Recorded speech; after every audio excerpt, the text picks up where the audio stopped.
Bismillahirrahmanirrahim. Assalamualaikum warahmatullahi wabarakatuh. Sahabat yang beriman, di akhirat nanti setelah proses penghitungan hisab selesai, manusia terbagi dua kelompok. Allah memasukkan orang-orang beriman dan beramal soleh ke dalam surga, sedangkan orang-orang kafir dimasukkan ke dalam neraka. Selesai hisab, iblis laknatullah alaih, makhluk yang dilaknat Allah, berpidato di hadapan kelompok penghuni neraka. Pidato iblis itu diabadikan oleh Allah Subhanahu wa Ta'ala di dalam Al-Quran.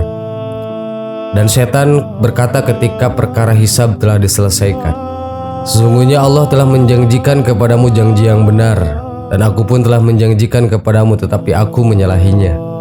Tidak ada kekuasaan bagiku terhadapmu, melainkan sekedar aku menyeru kamu lalu kamu mematuhi seruanku.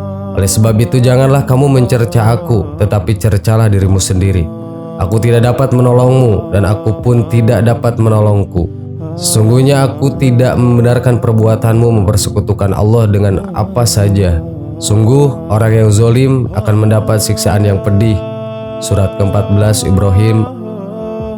Marilah senantiasa berlindung kepada Allah Subhanahu wa Ta'ala dari setan agar tidak mendengarkan khutbah iblis kelak di hari kiamat. Semoga kita termasuk golongan orang-orang yang tidak mendengarkan khutbahnya iblis di hari kiamat. Iblis menyampaikan khutbahnya di hadapan orang-orang yang mengikutinya yang telah ditetapkan oleh Allah Subhanahu wa Ta'ala masuk ke dalam neraka jahanam. Ketika mereka digiring menuju ke neraka jahanam, Allah Subhanahu wa Ta'ala berfirman dalam Quran surat Az-Zumar ayat 71 yang artinya, orang-orang kafir dibawa ke neraka jahanam berombong-rombongan, sehingga apabila mereka sampai ke neraka itu dibukalah pintu-pintunya dan berkatalah kepada mereka penjaga-penjaganya, apakah belum pernah datang kepadamu rasul-rasul di antaramu yang membacakan kepadamu ayat-ayat Tuhanmu dan memperingatkan kepadamu akan pertemuan dengan hari ini? Mereka menjawab, benar, telah datang, tetapi telah pasti berlaku ketetapan azab terhadap orang-orang yang kafir. Ketika neraka jahanam sudah melihat orang-orang yang akan masuk ke dalamnya dari kejauhan, neraka kemudian semakin bergejolak dan membara, tidak sabar lagi menanti kedatangan mereka. Allah Subhanahu wa Ta'ala berfirman dalam Quran surat Al-Furqan, apabila neraka itu melihat mereka dari tempat yang jauh, mereka mendengar kegeramannya dan suara nyalanya. Pada hari kiamat, iblis akan menyampaikan khutbahnya di hadapan penghuni neraka. Sebuah khutbah yang menyentuh hati yang akan membuat mereka semakin bersedih dan sangat menyesal karena mereka mengikuti perintah iblis yang ternyata menyesatkan. Al-Hasan Basri rahimahullah berkata, tatkala hari kiamat, iblis berdiri di atas sebuah mimbar kemudian berkhutbah seraya berkata, sungguhnya Allah telah menjanjikan kepadamu janji yang benar, dan aku pun telah menjanjikan kepadamu tetapi aku menyalahinya. Tafsir At-Tabari. Al-Hafiz Ibnu Katsir rahimahullah berkata, Allah mengabarkan tentang khutbah yang disampaikan oleh iblis kepada para pengikutnya, yaitu setelah Allah memutuskan atau menghisab para hambanya. Kemudian Allah memasukkan kaum mukminin ke surga, dan Allah menempatkan orang-orang kafir ke dalam neraka jahanam. Maka iblis tatkala itu berdiri dan berkhutbah kepada para pengikutnya agar semakin menambah kesedihan mereka, kerugian di atas kerugian, serta penyesalan di atas penyesalan. Tafsir Quran Al-Azim.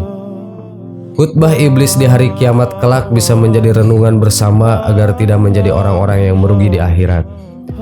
Sebab ketika dilaknat dan dikeluarkan dari surga Allah Subhanahu wa Ta'ala untuk bersujud kepada Nabi Adam, iblis bersumpah untuk menyesatkan anak cucu Adam hingga akhir zaman. Iblis juga memohon kepada Allah agar ditangguhkan ajalnya hingga hari kiamat, dan Allah mengabulkan doa iblis. Kisah tersebut diabadikan di dalam Al-Quran. Berkata iblis, ya Tuhanku, kalau begitu maka beri tangguhlah kepadaku sampai hari manusia dibangkitkan. Allah berfirman, kalau begitu maka sesungguhnya kamu termasuk orang-orang yang diberi tangguh. Quran surat Al-Hijr ayat 36 dan 37. Setelah itu iblis selalu berusaha untuk menyesatkan manusia dari jalan Allah Subhanahu wa Ta'ala hingga hari kiamat. Isi khutbah iblis di hari kiamat. Ketika hari kiamat tiba dan manusia telah dibangkitkan dan dihisab, iblis akan berkhutbah di hadapan para pengikutnya. Khutbah iblis di hari kiamat ini merupakan khutbah yang paling menyentuh sekaligus bisa menjadikan rentungan bersama agar kita tidak ikut serta tersesat bersama iblis dan para pengikutnya. Allah Subhanahu wa Ta'ala telah menunjukkan sedikit rahasia sebuah peristiwa di hari kiamat kelak ketika iblis berkhutbah di hadapan para pengikutnya. Peristiwa ini diungkapkan dan diterangkan oleh Allah Subhanahu wa Ta'ala di dalam Al-Quran.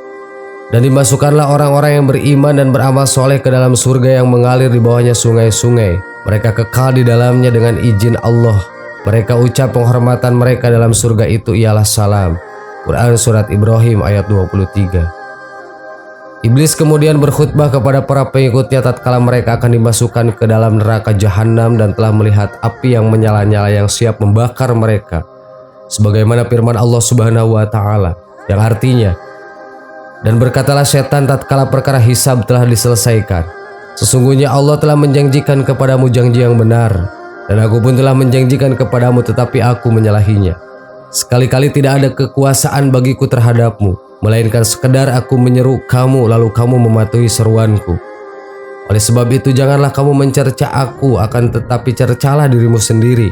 Aku sekali-kali tidak dapat menolongmu dan kamu pun sekali-kali tidak dapat menolongku. Sesungguhnya aku tidak membenarkan perbuatanmu mempersekutukan Allah dengan sejak dahulu. Sesungguhnya orang-orang yang zalim itu mendapatkan siksa yang sangat pedih. Quran Surat Ibrahim ayat 22. Di dalam khutbah tersebut, iblis mengatakan kepada para pengikutnya bahwa Allah telah memberi janji kepada orang-orang yang tersebut, yaitu janji yang benar dan pasti ditepati. Iblis pun memberikan janji-janji kepada para pengikutnya. Namun janji iblis itu hanyalah janji palsu yang merupakan bagian dari tipu muslihatnya untuk menjerumuskan manusia ke dalam dosa dan kesesatan. Namun penyesalan di akhirat adalah penyesalan yang sia-sia. Dan mereka akan menjadi teman iblis di dalam neraka dan kekal di dalamnya. Sahabat yang beriman, jangan sampai kita menjadi orang-orang yang menyesal ketika mendengar pidato iblis di hari kiamat kelak. Semoga kita semua selalu dilindungi oleh Allah Subhanahu wa Ta'ala dari tipu daya iblis. Semoga Allah Subhanahu wa Ta'ala menjaga dan melindungi kita dari tipu daya iblis laknatullah. Amin. Wallahu alam. Wassalamualaikum warahmatullahi wabarakatuh. Bismillahirrahmanirrahim. Assalamualaikum warahmatullahi wabarakatuh. Sahabat yang beriman, ketika seorang muslim menunaikan ibadah haji ataupun umroh, sebagian ada yang mengalami kejadian aneh. Kejadian ini bukan menjadi rahasia umum, karena dialami oleh hampir semua orang yang telah beribadah di kota kelahiran dan perjuangan Nabi Muhammad SAW tersebut. Alhasil, banyak yang beranggapan bahwa apa yang dialami oleh seseorang ketika menunaikan ibadah di tanah suci merupakan balasan atas amal yang diperbuatnya di tanah air. Jika kita senantiasa berbuat baik dan berangkat dengan harta yang halal, maka biasanya apa yang kita alami di tanah suci tentu akan menjumpai hal-hal yang baik-baik saja.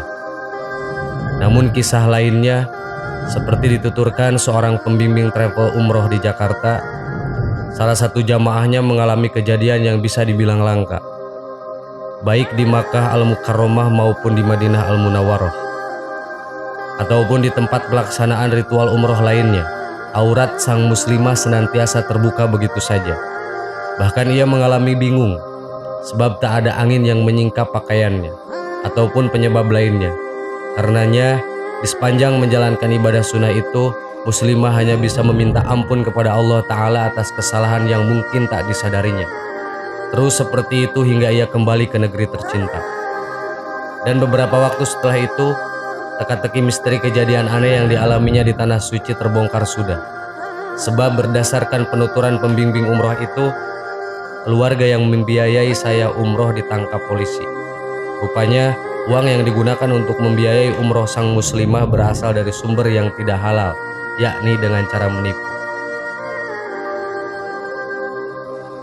Sahabat yang beriman, itulah kisah yang bisa menjadi sebuah pelajaran buat kita. Apapun yang kita lakukan di dunia ini, suatu saat nanti akan ada balasannya, baik ataupun buruk. Wallahu a'lam.